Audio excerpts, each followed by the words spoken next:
introduction, and also I want to thank the organizers for making this wonderful conference possible, in particular giving me the opportunity to speak about my research, in particular about these two works of my supervisor, Holger Frahm, about the staggered six-vertex model. The study of two-dimensional exactly solvable lattice systems made major important contributions to our understanding of critical phenomena. So the Ising model was the first explicit worked out example of a statistical Boltzmann statistical model which exhibits its second-order phase transition. Then the six-vertex model or the eight-vertex model showed that the critical exponents actually can depend on the microscopic parameters of the Hamiltonian underlying the lattice. So note here that all these models here have scaling limits described by compact field theories. That means that the fields take values in a compact space. However, actually in modern physics, it turns out that many interesting problems are related to QFTs which have a non-compact target space.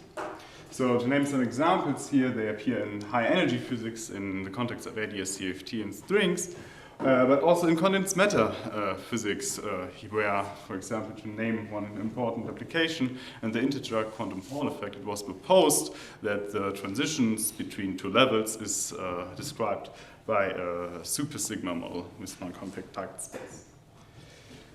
When it comes to non-compact lattice models, that means that the local degree of freedom at each side lives in an infinite dimensional space, whose scaling universal behavior is expected to be described by non-compact field theories. They are significantly harder to study. We have already in the morning discussed a little bit about this work about the SL2C spin chain, where in this work it's mentioned that the algebraic beta ansatz fails due to the non-existence of a reference state. And also, like in this more recent work by Teschner, the algebraic beta ansatz fails due to lack of a reference state. Remarkably, it was then shown by Jacobsen and Saleur that the staggered six-vertex model actually inhibits a continuous part in the spectrum of scaling dimensions. So this is actually not just one phenomenon, also in other spin chains, for example, here in the 3-3 bar spin chain, which is a compact spin chain, also the same appeared. But in this talk, we will focus on the staggered six-vertex model. So here I have given you the transfer matrix, how it looks like, and it's periodic in this case, in this work, and we are considering the critical regime. And I want to draw your attention about the rapidities associated to the vertical lines. They are alternating in sign. So this is why this staggering means. So this was on the level of the transfer matrix, but when we go to the Hamiltonian limit, the Hamilton operator looks like that, and we have nearest neighbor couplings, but also three spin interactions. And these terms here, due to the I, break self-adjointness.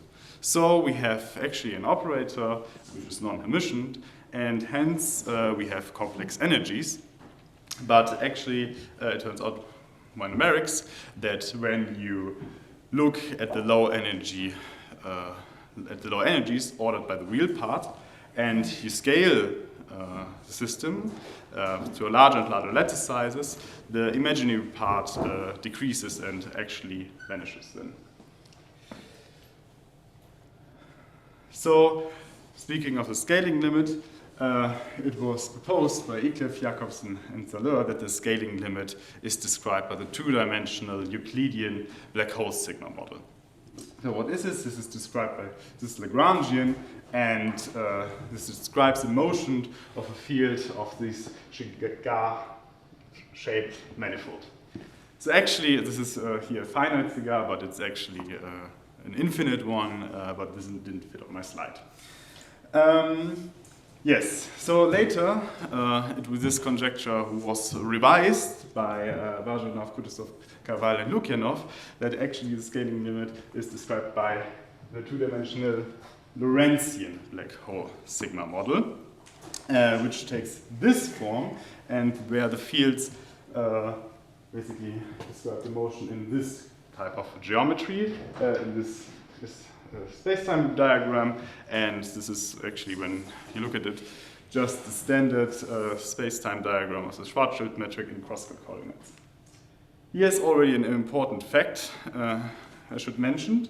We have a nonlinear sigma model on a non-compact target space with equipped with a non-Riemannian metric, and the quantization of these models is hard, but now we have a lattice regularization, and maybe this helps us with these problems.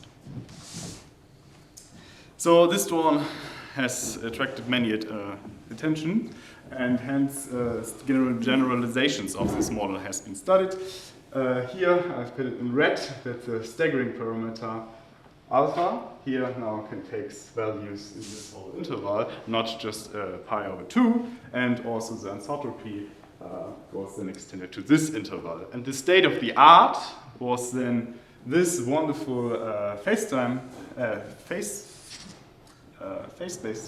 diagram. And yeah, you can see here, it was studied by many persons, also much of them are in the audience. And yeah, let's discuss it a little bit. Here on this line, where the staggering parameter is set to 0, so this is basically the homogeneous six-vertex model. It's described by a free compact boson, and this extended to this triangular shape. So as I already mentioned, this line AO here was studied by many persons, and I should mention that yeah, this line was basically then extended to this triangular shape by Holger and Alexander Seel. Then people moved on to study the line OB, so to a different isotropy, and there it was actually found that the scaling limit is described by one compact boson and two Majorana fermions. Then also again, this was extended to this triangle by Gleb and Lukyanov by studying this model in the context of generalized Avogadro models. Yes. So where is the sine Gordon model? Sorry? Where is the sine Gordon model? It should come out, no? No. Vertex model, sine Gordon. 8. This is 6 vertex. So we didn't get that any homogeneity. So maybe for complex alpha. Yeah, so we are just here at real alpha, but it means the inhomogeneities are then in fact purely imaginary. Sorry, purely imaginary, not complex. Sorry. Yeah, and in this work, they even came up with this conjecture for the scaling of the general inhomogeneous six-vertex model for a certain range of the anisotropy parameters. So we are not going to study this. We are going to study open boundary conditions and what happens to the model when we are changing the boundary conditions.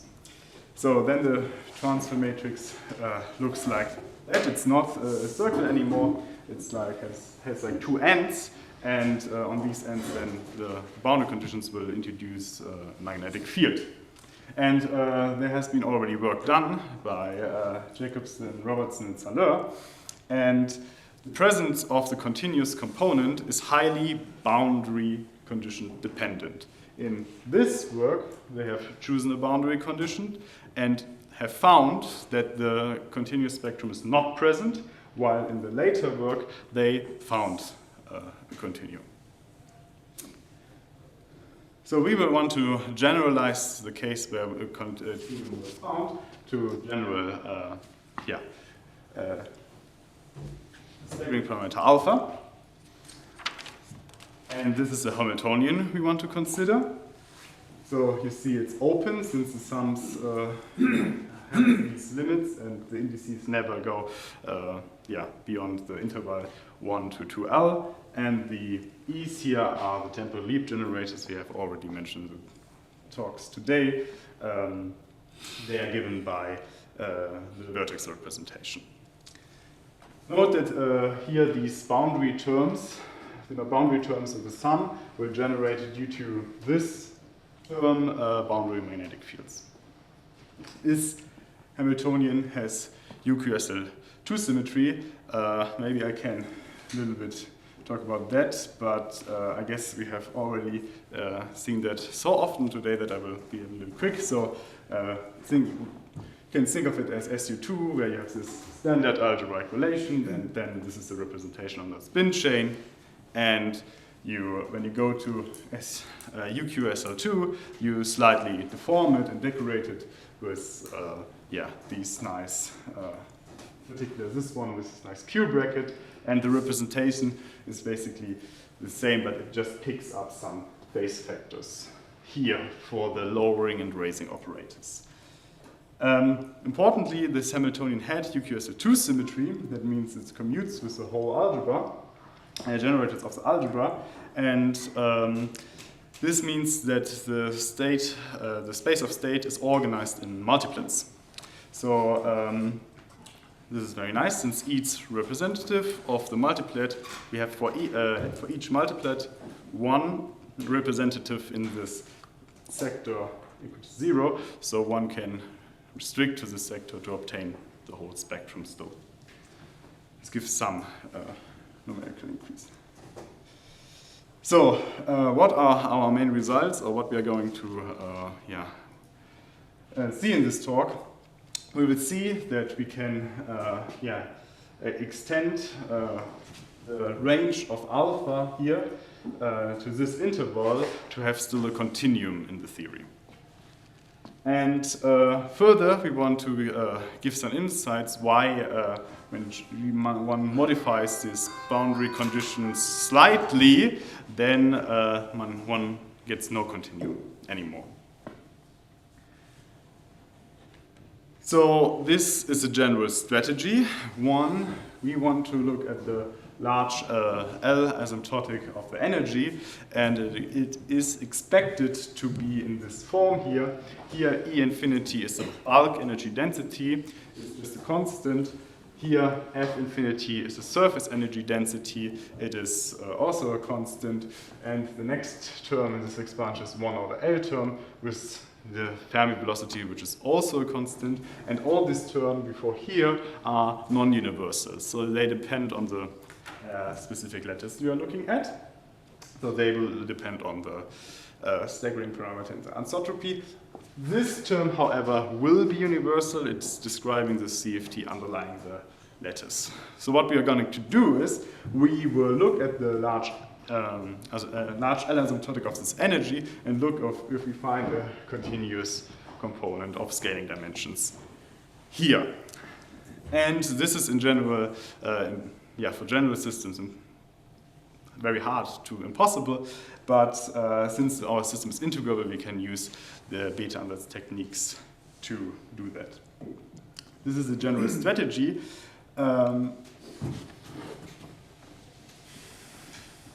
Sorry, what does this sign? It means just like a limit, or? Asymptotic behavior, asymptotic expansion. Okay. This is the You should hit the computer. Okay, there we are. So these are our methods. How we do it. So we first will implement our Hamiltonian on a computer for small lattice size numerically, and then we will diagonalize it numerically and identify the first few energy states. And then we will for this stage we will solve the beta equation and match these energies with the ones we have obtained before, and then we just use the beta Anders techniques to continue the states to larger and larger system sizes without explicit relying on the implementation of the Hamiltonian on our computer. So it's a Markoidal trick at stage 2, or Sorry? stage 2 is it's a Markoidal trick. I mean, you know the energy and then you define the configuration from there, or do you need Yeah, so we diagonalize the Hamiltonian, and then we Are you using the beta equation? yeah, we are using the beta equations, and then we match them, and then we identify a specific root pattern for this state. That's stage 1. We didn't use that.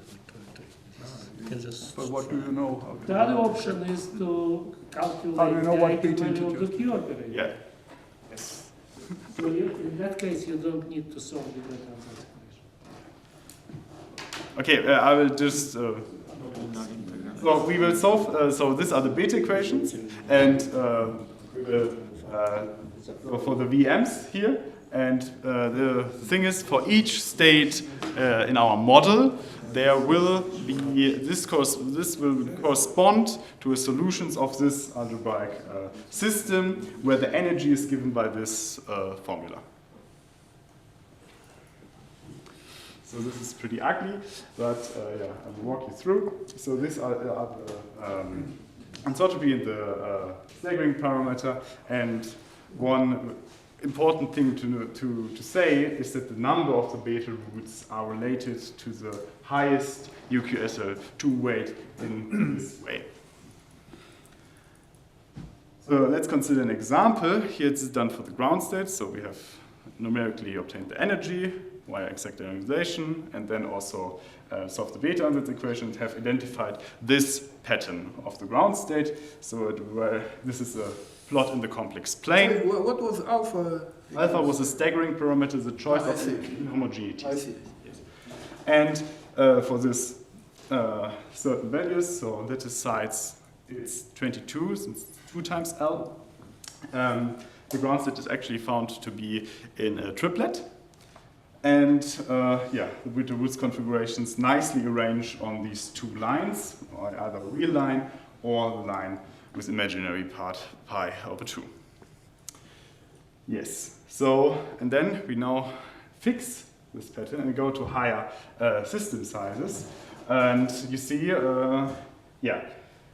that these roots become dense on these both lines. And also note that there are way more lines here, roots here than here.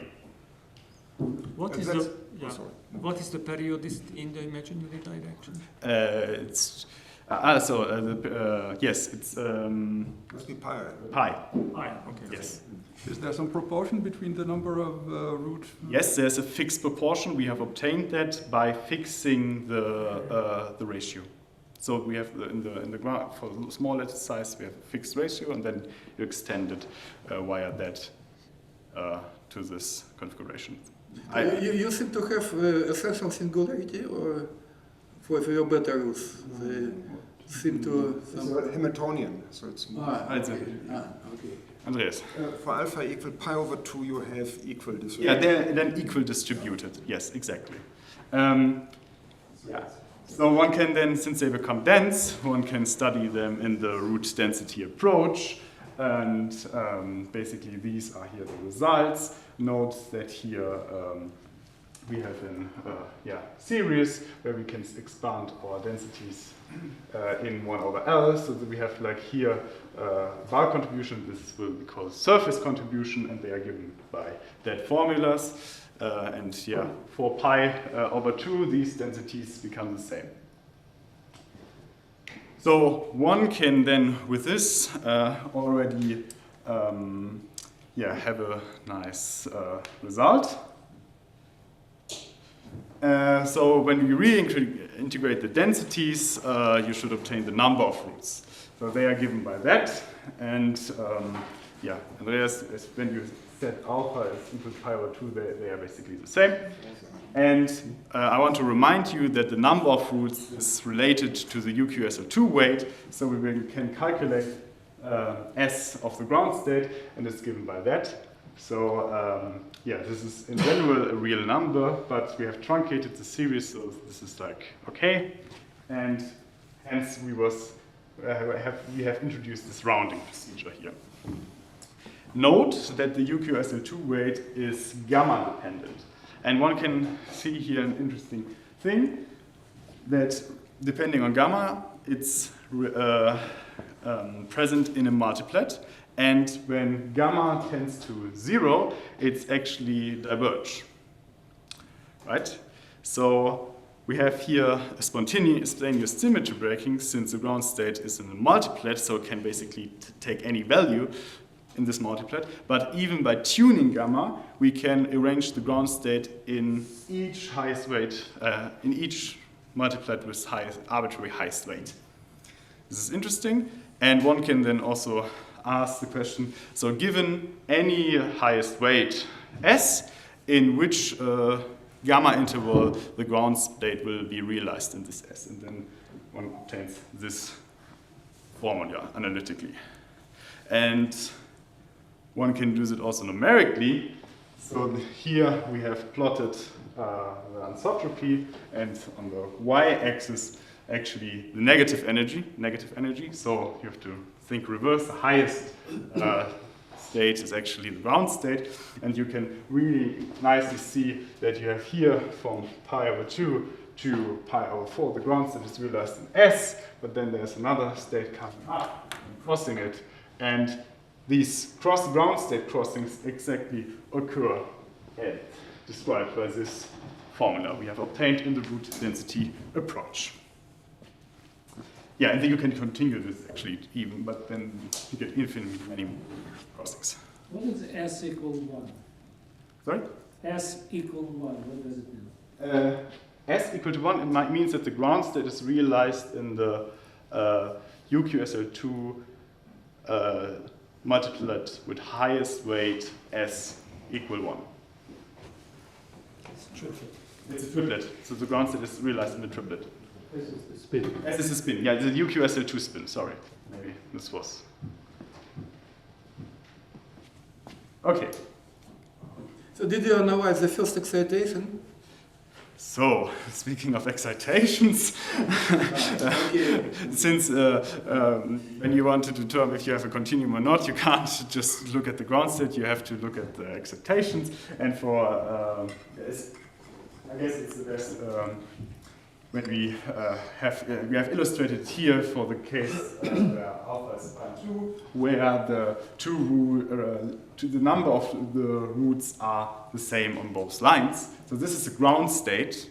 This is the ground state, and one can generate from it excited states by rebalancing the number of roots. So we can take this root and place it here, and then we get an excited state, and you can take another one and even this one. So I mean, do you observe this mass gap or not? It's critical. It's critical? Yes. With staggering? Yes. But the Q is. Okay. But the staggering parameter doesn't go in. Okay. Other staggering. Other staggering. I see. Okay. So we can generate excitations via that. And then, as the pattern is so easily, one can study them in the root density approach and using the Wiener-Hopf method. But, I mean, is it a specific kind of excitation, or are there also other patterns that you check that? Yes. Strings, So this is thing. In this study, we have just considered this class of excitation, but of course there are more, and one needs like more advanced techniques. But this is an ongoing study we are doing right now. But those are the simplest. It's like part This is of the whole- most simplest thing. Yes, exactly. Yeah. So okay, sorry, then you have to be sure that they are the lowest lying, probably. yes. Sizes, I guess. Yeah, I mean, yeah. That you can presumably check numerically for small sizes. Yes, yeah. For small sizes, you check everything and then conjecture that it's the same, and for larger sizes, and then you can study that. But of course, one needs to more systematically study this. So what one obtains then when you apply Wiener-Hopf are these effective scaling dimensions. So this is here like a Gaussian model where the UQSL2 spin goes in. So this is like a discrete part, but we get also this term here. Here the dn is related to the difference of the number of roots on the two lines. And this quantity z here is related to some kernel structure of the logarithmic beta equation. Actually, the explicit form doesn't matter. The very important thing here is that it's actually divergent. So this is divergent, so this term formally vanishes in this approach. This is actually the hallmark of the presence of a continuous spectrum in your theory. However, when you look at it numerically, you see that the scaling dimension does not lie for different dn's on all the same line. So in this plot we have 1 over log on the x-axis, and here the effective scaling dimensions. And the black points, or the black symbols, are given by solving the beta ansatz equation, and the different shape of the symbols represent these number of disbalance of the roots. So you can see that they all flow, when you rationally interpolate it, to the same value. And yes, this was for the case, the self-dual case, but you can also do it like for pi alpha is like a different alpha, and you see the same pattern. And What the functional form of these? Sorry? Of the dashed line, what's the functional form? rational interpolation. Okay.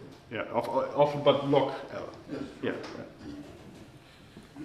So one gets that for fixed dn, these scaling dimensions flow all together. So the logarithmic correction here by s, actually it's s squared, the logarithmic corrections, but they flow all to 0 for fixed dn. In order to define a meaningful scaling limit, one can introduce an L-dependent disbalance of this quantity here in a way that the S tends in the scaling limit to a finite non-zero number. And since the difference between neighboring S's goes like 1 over log, these become densely distributed, and so the S star here can basically take any real value.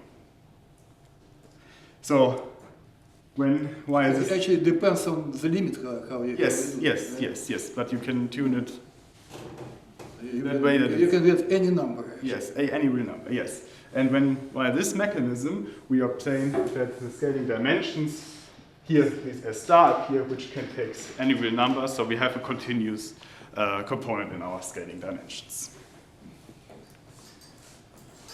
Yes. Okay. How what's the structure of low leading excitation? So suppose the large S is equal to 1.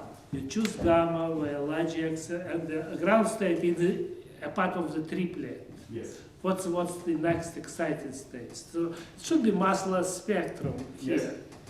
Is a different multiplet or where? Yeah. You got maybe go back. Yes.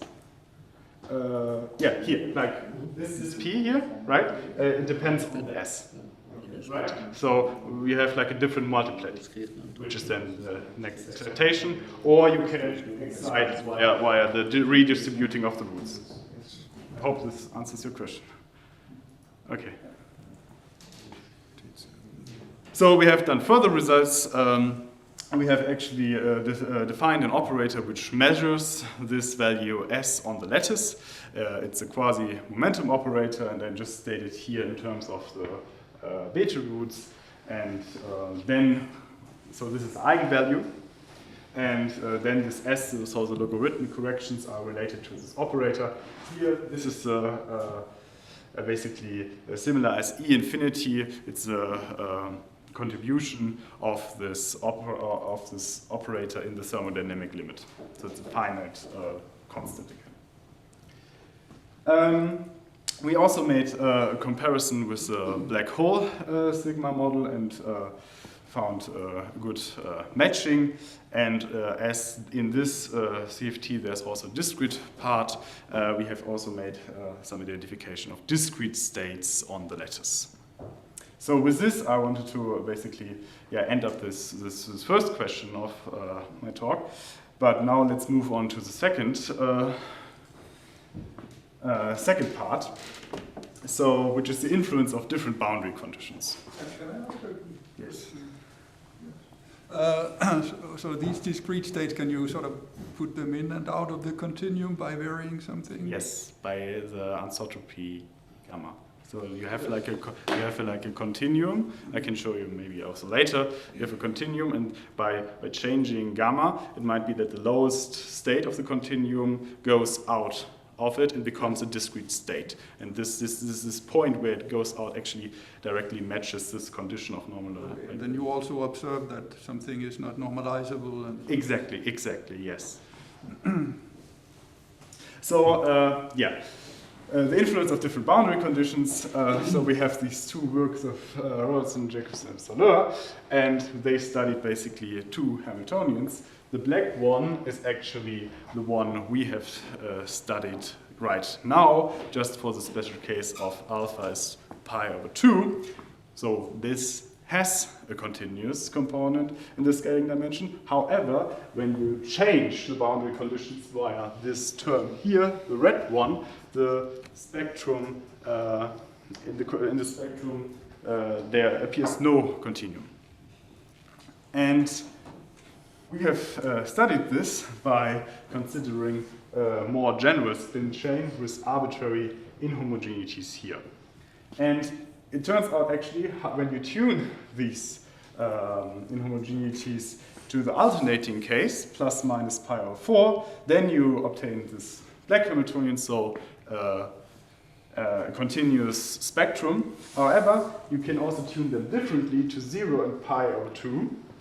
And then you obtain, in addition, this red term, and you get just a compact spectrum.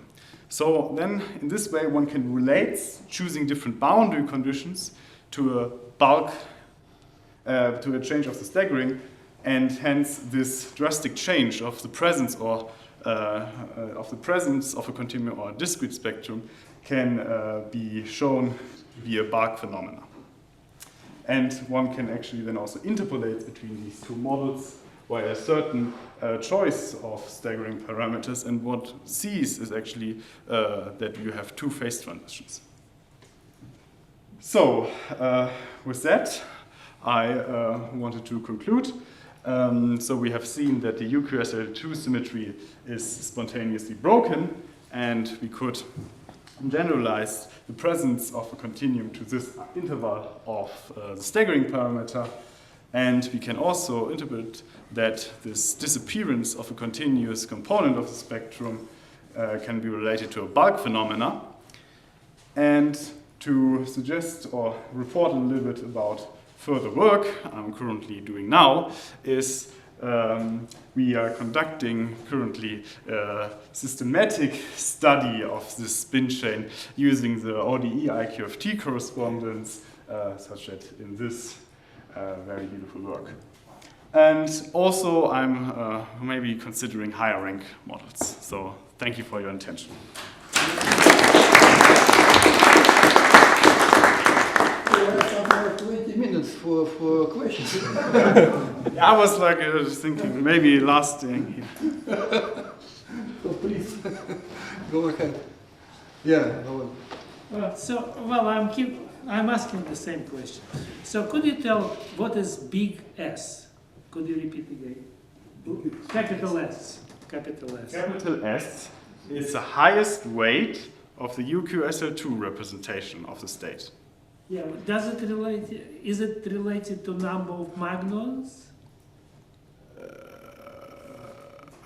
Yes, yes. So what S equal 1? How many magnons? L minus 1, right? Yes, L minus 1. L minus 1. L minus 1. Length is 2L of the chain. It's here. So So we, the ground state is L minus 1 degenerated, yes? yes. Or number No, one- three times degenerate. 3 times. The 3. is 1, so it's... No, it's a magnon, triplet. magnon means, so, well, the ground, well, the reference states all errors up, yes? So how many errors are down? I'm asking. L minus 1. What of L? One B, one magnon, right? 1. Two B's, two magnons. So L minus What is 1 B? magnon. B, What? B L is minus right? 1 magnons makes spin 1 Better. for the ground state. So L minus 1 up, L plus 1 down, or closer. So, I'm confused. So, Maybe in the staggered case. no, but in an Staggering unstaggered doesn't play any case, role. you know, how many magnons in the ground states? In It's which case? usual periodic case. How many? It's half of the length of the chain. Yes, so length is 2L in this case, Yes? right? And L minus 1 flip spins in the low state in Okay. some Now interval I of understand. gamma. Okay. You mentioned that you want to go to the hierarchy, yes? Yes. Like for SL3, for example. But like, could you go, for example, not to A series, but for model with BC series, and even more general? Like, is it important? Well, probably it was clarified during your explanation, but is it important for you to know explicitly what is the algebra symmetry of your model? So you can show basically that the staggered six-vertex model, right, can be related to the D22 model. Yeah. It's Okay, yeah, and then I would say, first guess is maybe just to go to D23 instead of D22. So that is maybe a. Okay, but if you have like, I don't know, some model whose symmetry isn't clear, for example, like Hubbard, where like arithmetics has some unknown symmetry, could you study this model, or for you it's key moments that you know algebra? I mean, I can of course study these models, but it doesn't mean that there's a continuum or not. One has to study that, yes. So you can't directly deduce from the symmetry as I know directly if there's a continuum present or not. I mean, you can of course, start studying models based on arbitrary R matrices, stagger them, and then look at if you get a continuum or not. But you might also get for homogeneous models a continuum. So, I can't actually tell. But it would be nice to have like a classification of that when you just look at the symmetry. But I don't know. It's done. I guess not. Would be a very strong statement. Then we can. It's extremely hard to find where these models are, I think.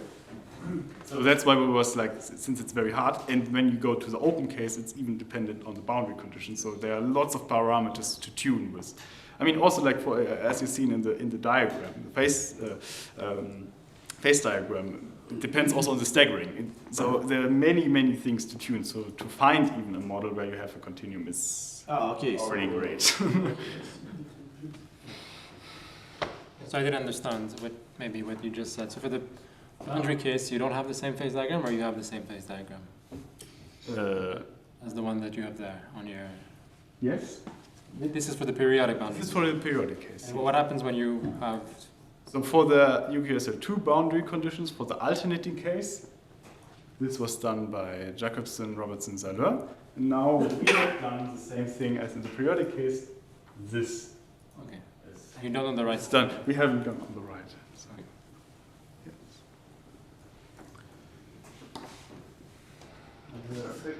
Maybe Jesper goes first before me. Oh no, maybe No, you. you showed plots for the beta roots. Do you also have plots for the zeros of the eigenvalue function? I mean, usually you don't need this, but I need it. I mean, as you will see on Saturday. So the question is the following. Yeah, so I guess for the ground state, the zeros of the eigenvalue function are also distributed on two lines. Yeah. And when you construct excited states, then maybe in between the lines, zeros will be located. And I haven't plotted these.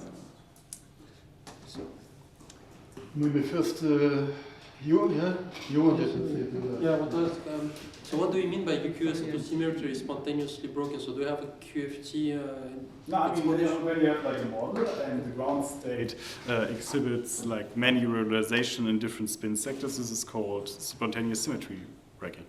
Yeah, but I mean, on the level of your spin chain, UQSL2 symmetry, I mean, it's preserved for all choices of parameters, right? Or Yes.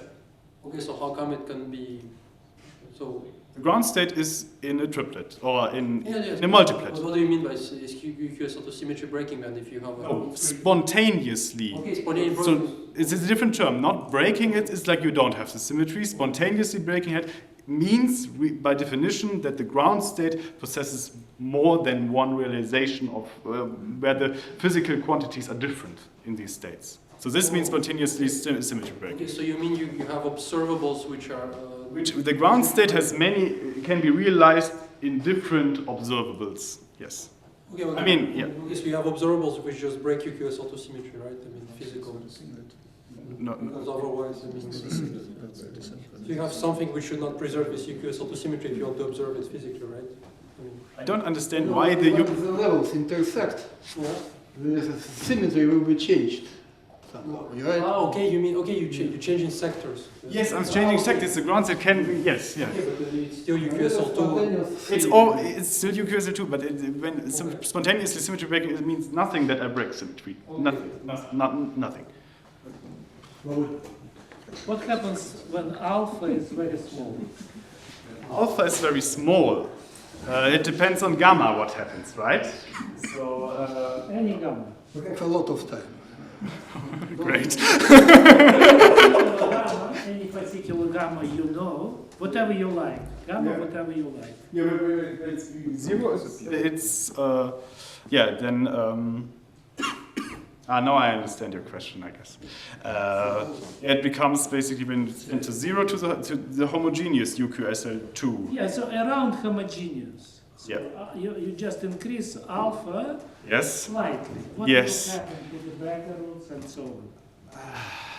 Yeah, I have. Did you study that question? No, or we have not studied the homogeneous case and the slightly deformation of that. So basically, you're asking what happens in this regime. Yeah, we haven't done that.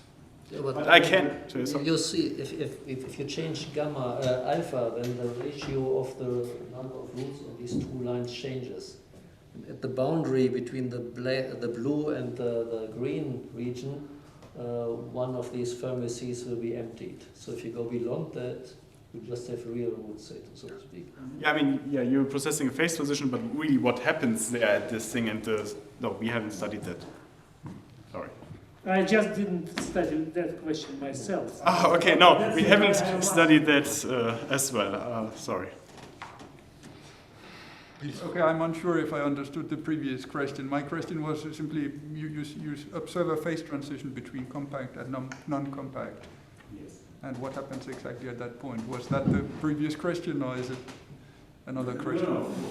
You are now in the open case, right? In the open case where Oh, PB. Okay, sorry, PBC. Yes. Okay, okay, fine. Let me start again. With open boundary conditions, Yes. you showed a diagram saying that you have a tunable parameter that can go between a situation where you have a continuous spectrum and not a continuous spectrum. Yes. And then you say there's a phase transition. Yes. So that's when you go from having a continuous spectrum to not having one. Yep. Suppose you sit exactly at that point. Exactly at that point. So what we Where are... the phase transition is, can something more exotic happen? Like, Yes, of course. I mean, something happens to the density of states or something? We haven't studied the density of states yet, I'm afraid, but this model, when you tune it, actually becomes a non-local one already. does. Yes. So, but then I mean we have looked what happens to the beta roots when you tune that, and then they basically in the sense collide. They collide, they merge each other, and there's a massive degeneracy. But at this particular point, we haven't studied it. So it could be maybe that some 1 over log becomes 1 over log log. Yeah. So what actually then? We don't know. Sorry. But you know that it's a second order phase transition, or No. No, we just know that it leads to massive degeneracies. Beta, the hypothesis we have done for the excitations and the thing all breaks down at this point. And Since we have so much time and so the thing with S that changes, that didn't happen with periodic boundary conditions, did it? No. But it happened on the so-called self-dual non-physical line in this Berker-Kadanoff phase with periodic boundary conditions. Okay, I didn't know that. And it must mean something about. Okay, so now you work with a Hamiltonian, right? Yes. So if you must have some Euclidean version of this. Okay. If you look at that Euclidean version, and if you study the partition function zeros, then there will be some kind of massive accumulation at this point where it changes. Okay. I think. Interesting. Okay. Yeah. I would like to see the energy diagram once again with the different multiplets. I mean, you had this diagram. I mean, energy versus gamma and for fixed S's. So can you? So it means maybe you can. Okay, you plot on the vertical the energy, excitation energy, minus the energy. Yeah. Versus gamma for different spins, and then So effectively, I'm plotting like the minus the energy. Yeah, minus energy, and you want to have lowest, so you want to go to the highest. Okay, so you. Okay, so then you point where this symmetry breaking, it's spontaneous. Right. So this. You can get more or less exactly this diagram if you take just the standard XXZ chain. But in the right range of gamma. Okay. The range where the central charge varies between -2 and -infinity. Ah, okay. So it's just a periodic chain. You will get something like this. It will not sort of oscillate around 2 like this, but it will of course oscillate towards 1. Okay. And I think it looks just the same values, so same pi over 4, pi over 6, pi over 8, all this stuff. Okay, I didn't know. The same.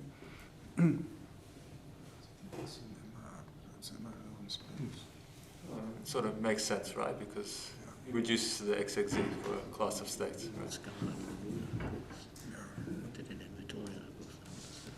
More questions, comments? Yes, please.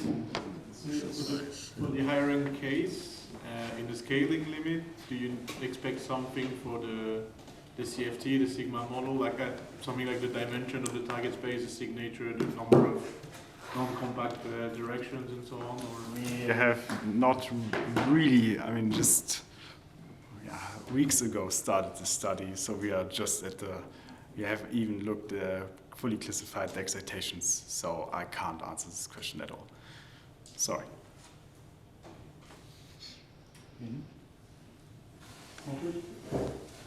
If not, thanks.